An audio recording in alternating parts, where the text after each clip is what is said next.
오늘 우리에게 주시는 하나님 말씀은 요한복음 1장 19절에서 28절 말씀입니다. 유대인들이 예루살렘에서 제사장들과 레위인들을 요한에게 보내어 내가 누구냐 물을 때에 요한의 증언이 이러하니라. 요한이 드러내어 말하고 숨기지 아니하니 드러내어 하는 말이 나는 그리스도가 아니라 한데 또 묻되 그러면 누구냐? 내가 엘리야냐? 이르되 나는 아니라. 또 묻되 내가 그 선지자냐? 대답하되 아니라. 또 말하되 누구냐? 우리를 보낸 이들에게 대답하게 하라. 너는 내게 대하여 무엇이라 하느냐?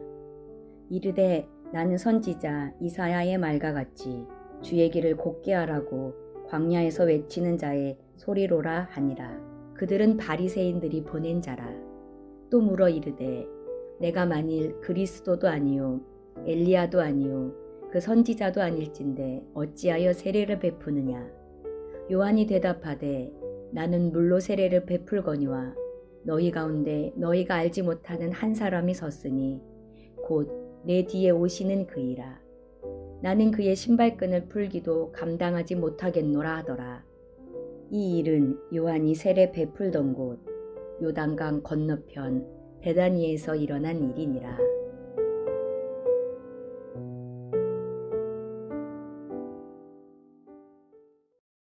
요한복음은 1장 1절부터 18절까지가 요한복음의 서론입니다.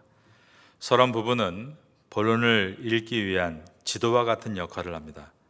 저는 지난 시간에 1절부터 18절까지를 보면서 앞으로 요한복음을 어떻게 읽고 이해해 나가야 하는지에 대한 지도를 얻었습니다.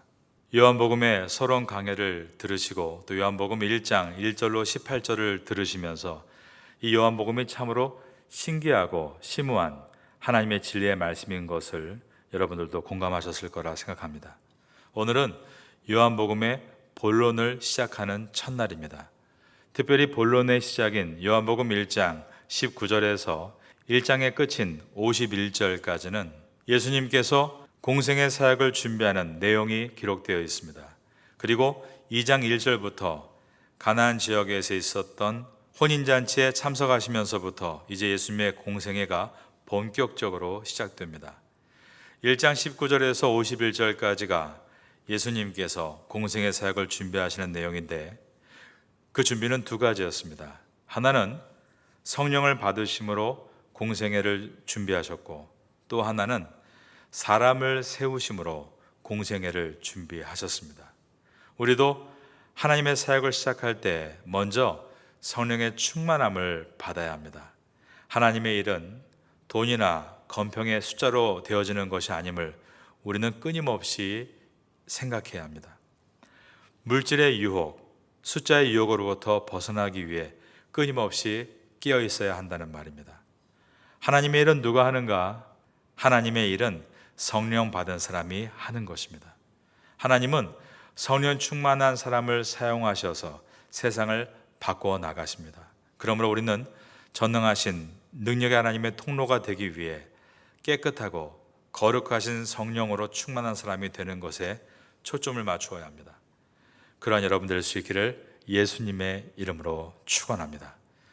이제 오늘 본문으로 들어가겠습니다. 요한복음 1장 19절을 읽겠습니다. 유대인들이 예루살렘에서 제사장들과 레위인들을 요한에게 보내어 내가 누구냐 물을 때에 요한의 증언이 이러하니라. 여기에 유대인들이라고 언급되고 있습니다. 이 유대인들이라는 표현이 마태복음, 마가복음, 누가복음에는 약 5회에서 10회밖에 나타나지 않습니다. 그런데 요한복음 안에는 무려 약 70회가 나타납니다. 그런데 유대인들이라는 표현이 요한복음에서 매우 특별하게 쓰여지고 있다는 것입니다. 유대인들이다 이렇게 명칭할 때 일반적인 모든 유대 백성을 뜻할 때도 있지만 요한복음은 주로 오늘 본문처럼 예수님을 대적하는 유대 지도자들, 종교인들, 정치 지도자들을 뜻할 때 유대인들이라는 표현을 썼습니다. 특별히 바리새파 유대인들을 얘기할 때 요한복음은 그들을 유대인들이라고 표현합니다. 이것을 기억해야만 이제 앞으로 우리가 요한복음에서 만나게 되는 약 70번의 유대인들이라는 단어에 대해서 이들이 누구인지를 생각하고 바른 해석을 이어갈 수 있습니다. 19절을 다시 보겠습니다. 유대인들이 예루살렘에서 제사장들과 레위인들을 요한에게 보내어 내가 누구냐 물을 때 요한의 증언이 이러하니라. 유대인들, 즉 종교 지도자들은 제사장들과 레위인들을 세례 요한에게 보내서 내가 누구냐라고 물었습니다. 그런데 요한복음은 이미 세례 요한에 대해서 분명하게 설명을 해놓은 것입니다. 위에 있는 1장 6절에서 7절을 보겠습니다. 하나님께로부터 보내심을 받은 사람이 있으니 이름은 요한이라. 그가 증언하러 왔으니 곧 빛에 대하여 증언하고 모든 사람이 자기로 말미암아 믿게 하려 함이라. 그는 이 빛이 아니요 이 빛에 대하여 증언하러 온 자라. 요한에 대해서 그는 빛이 아니라 빛에 대하여 증언하러 온 자이다 라고 했습니다. 세례 요한의 정체성은 그는 빛이 아니다입니다. 그리고 세례 요한의 사역은 참 빛에 대하여 증언하는 일입니다.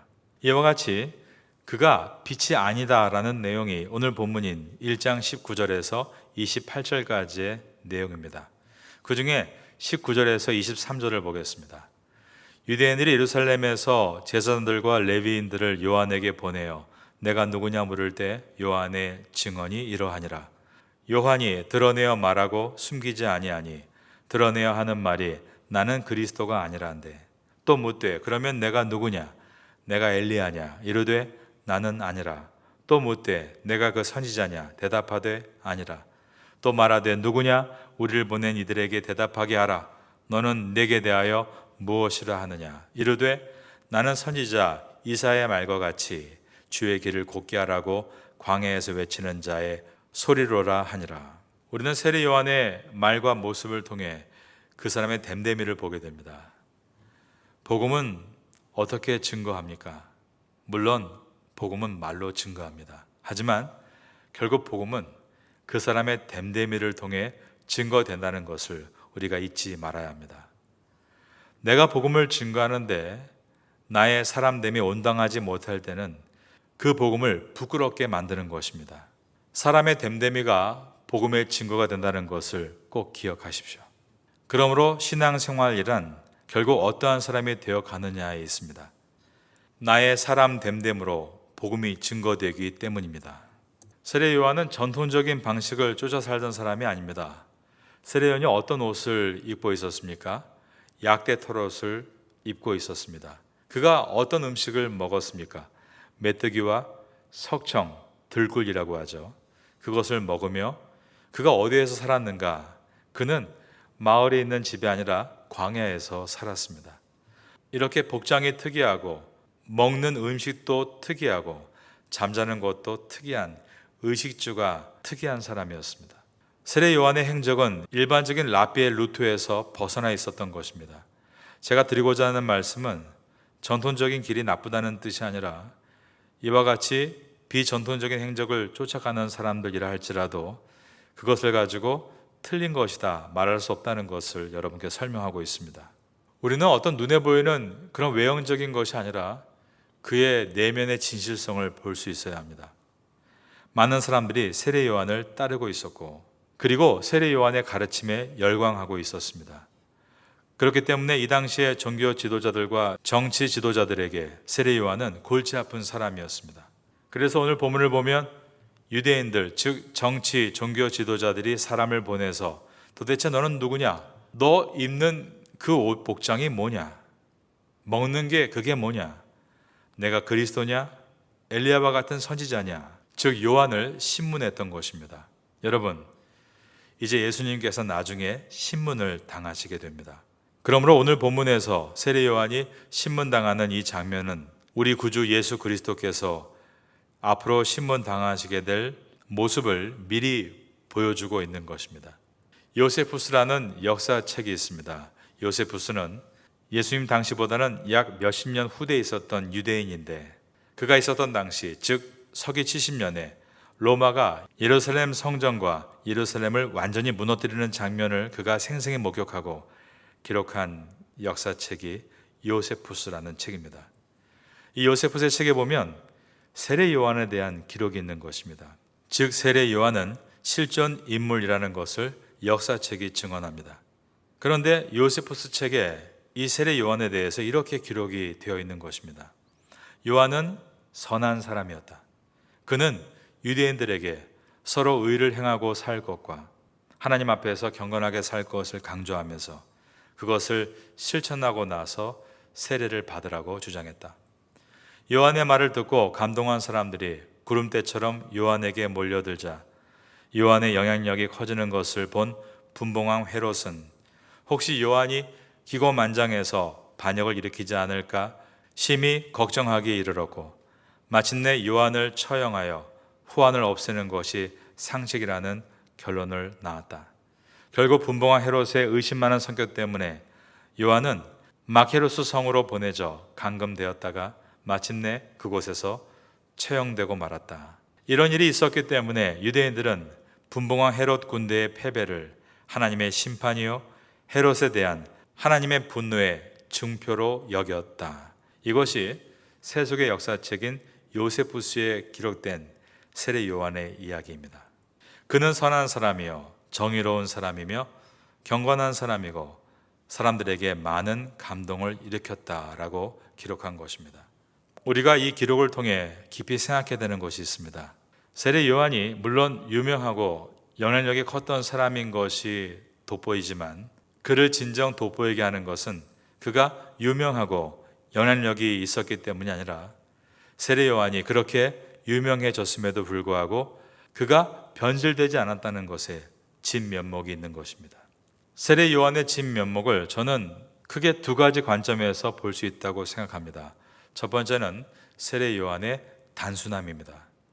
세례 요한은 단순했습니다. 여러분, 거장은 단순한 것입니다. 요한은 약대 털을 옷으로 입고 허리에 가죽 띠를 띠고 메뚜기와 석청을 먹었다라고 되어 있습니다. 왜 그가 그런 의복을 입고 그런 음식을 먹었을까요? 그것은 주의 길을 예비하라는 사명을 감당하기 위해 그는 입는 것도 그리고 먹는 것도 최대한 간소화시킨 것이었습니다. 세례 요한은 사명에 집중하기 위해 삶을 간소화한 사람입니다. 먹고 마시는 것에도 간소화하려는 대단한 집중력을 보였다는 것입니다. 우리가 어떻게 집중할 수 있을까요? 우리가 선택해야만 집중할 수 있습니다. 우리가 어떻게 선택할 수 있습니까? 용기가 있을 때 선택할 수 있습니다. 요즘에 뭔가를 선택하는 것을 잘 못하는 결정장애 분들이 많이 있습니다. 심지어 음식 하나도 결정하지 못해서 식당에서 옆 사람이 결정해 줘야 한다 우스갯소리도 있습니다. 그런 면에서 볼 때 삶은 끊임없는 선택의 연속이다라고 할 수 있습니다. 리더는 누구입니까? 결국 리더는 선택하는 사람입니다. 리더는 선택해서 방향을 제시하는 사람입니다. 그런데 선택하기 위해서는 용기가 필요합니다. 왜냐하면 선택이란 결국 무언가를 포기해야 되기 때문입니다. 그리고 선택을 하면 그것에 대한 책임이 따르기 때문입니다. 세례 요한은 이처럼 입고 먹고 마시는 것조차도 목적을 위해 간소화하는 선택을 하고 집중하는 사람으로서 그가 이렇게 삶을 선택하고 집중함으로 간소화했기 때문에 그의 메시지는 파워가 있었습니다. 우리는 자기의 사명의 길을 잃지 않기 위해서 약대 털로 옷을 입고 메뚜기와 서청을 먹었던 세례 요한의 삶의 태도에 대해서 우리의 삶을 깊이 돌아볼 수 있어야 합니다. 만약에 내가 어디에 사는 것, 무엇을 입는 것, 무엇을 먹고 마시는 것 때문에 복음 전파에 그것이 조금이라도 누가 되고 있다면 우리는 세례 요한이 목적을 위해 생활을 간소한 모습에서 다시 우리의 목표를 두고 삶의 방향을 조절해야 하는 것입니다. 가령 재정적인 여력이 먹고 마시는 것에 흘러가서 처음에 재정을 위해 기도했던 목적을 잃어버리고 있다면 우린 다시 마음을 간소화하고 하나님이 우리에게 이 태국 땅에서 주신 목적과 비전을 향해 걸어 나가야 하는 것입니다. 여러분 안에 단순함과 간결함이 회복되므로 다시 믿음을 가지고 전진해 나아갈 수 있게 되기를 예수님의 이름으로 축원합니다. 세례 요한의 두 번째 신앙의 미덕은 겸손함입니다. 첫째가 단순함이라면 그의 두 번째 모습은 겸손함이었습니다. 유대인들의 질문에 대해서 세례 요한은 3번 아니다라고 말을 합니다. 나는 그리스도가 아니고, 나는 엘리야가 아니고, 나는 선지자가 아니다. 그러면서 나는 광야에서 외치는 소리다라고 했습니다. 1장 20절부터 23절까지의 말씀입니다. 요한이 드러내어 말하고 숨기지 아니하니 드러내야 하는 말이 나는 그리스도가 아니라 한데, 또 묻되 그러면 누구냐? 내가 엘리야냐? 이르되 나는 아니라. 또 묻되 내가 그 선지자냐? 대답하되 아니라. 또 말하되 누구냐? 우리를 보낸 이들에게 대답하게 하라. 너는 내게 대하여 무엇이라 하느냐? 이르되 나는 선지자 이사야 말과 같이 주의 길을 곧게 하라고 광야에서 외치는 자의 소리로라. 나는 단지 소리에 불과할 뿐이다 라고 말한 것입니다. 이 말은 무슨 뜻입니까? 내 소리만 들으면 됐지 나는 신경 쓸 게 없다라는 뜻입니다. 소리만 들으면 된다. 다르게 말하면 나는 아무것도 아니다 라는 뜻입니다. 세례 요한은 아닌 것은 아니라고 말하고 맞는 것은 맞다라고 말하는 사람입니다. 여러분, 성공을 하게 되면요, 영향력이 커지죠. 재정적으로 여유가 생기면 영향력이 생깁니다. 돈 많은 사람, 능력 있는 사람 밑에 후배들이 많지 않습니까? 교회도 우리 교회가 커져서 1000명, 2000명이 된다면 저도 아마 영향력이 커지게 될 것입니다. 그런데 영향력이 커지면 커질수록 자신도 모르게 자기의 힘을 의지하게 된다는 것을 우리가 기억해야 합니다. 자기의 힘을 의지하게 되면 결국 하나님의 힘을 덜 의지하게 되는 것입니다. 그래서 저는 우리 교회가 성장해 가더라도 늘 처음 시작하는 마음으로 목회자와 성도가 다짐해야 한다라고 늘 생각합니다. 사람이 자유하기 어려운 가장 어려운 영역은 자신이 이룬 성공으로부터 자유하는 것에 있습니다.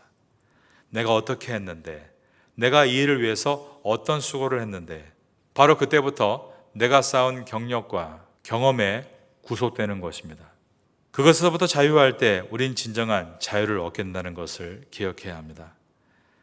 내 경험을 내려놓고 하나님의 뜻을 따르고 하나님의 계획을 바라보고 내가 쌓은 실력에 눈을 두지 말고 하나님의 능력에 눈을 둘 때 진정한 자유를 누리게 되는 것입니다. 세례 요한의 미덕은 영향력이 컸음에도 불구하고 큰 성공을 이루었음에도 불구하고 그 성공 때문에 타락하지 않았다는 데 있습니다. 요한의 겸손입니다. 여러분은 2025년에 이 단순함과 겸손함을 길러 가심으로 여러분이 전하는 복음에 파워, 힘이 있게 되기를 마지막으로 예수님의 이름으로 축원합니다.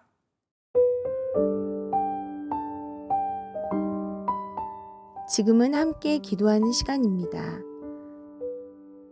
1월의 공동 기도 제목은 첫째, 신년 특별 새벽 기도회를 승리롭게 잘 마치게 하소서. 둘째, 어린아이에서 어른에 이르기까지 뜨겁게 기도하는 교회가 되게 하소서. 셋째, 각 부서들이 1년 사역을 놓고 열심히 주님의 뜻을 구하게 하소서. 넷째, 개인의 사업과 학업과 건강을 위해 하나님의 지혜를 구하게 하소서. 말씀을 붙잡고 기도하는 귀한 시간 되시기를 소망합니다.